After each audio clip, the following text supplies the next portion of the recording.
Si Shamsi, arkitektong maaasahan. Magandang gabi, Pasig! Unang-una po sa lahat, isang taos-pusong pasasalamat sa bawat isa sa inyo po. Umulan man o umaraw ay nandito para po suportahan ang inyong lingkod. Talaga pong ako ay nagpapasalamat sa inyo.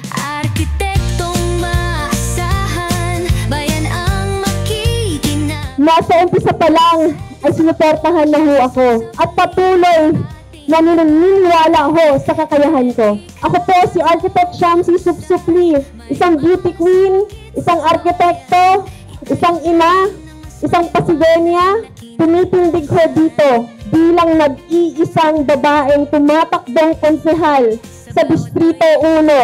At hindi lang basta babae, isang independyente. Wala mang partido, pero makakasigurado kayo, may prinsipyo. Boses ng kababaihan. Sana po ay suportahan niyo ang aking asawa, Shamsi Supsup, number 7 sa Balota.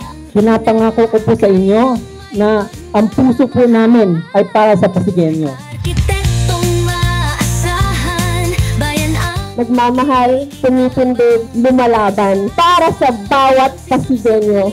Dahil ang tunay na leader, dapat malinis ang intensyon, tapat ang serbisyo, at matibay ang prinsipyo.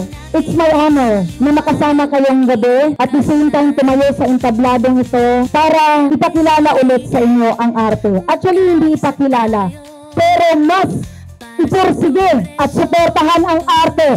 14 sa Balota, pero pag sinabi kong 7, dapat ang sabihin ay Shamsi! asang wagas.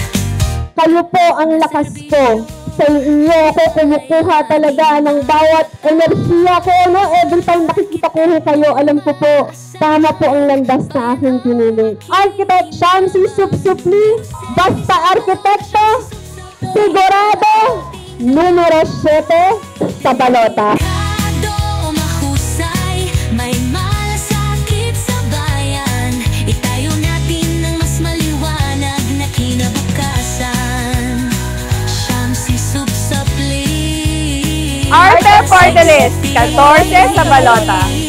Dedikado mahusay, may malasakit lang. Consi Shamsi, 7 sa Balota. Miss Consi Universe, number 7 sa Balota, Konsehal Shamsi Supsup Lee.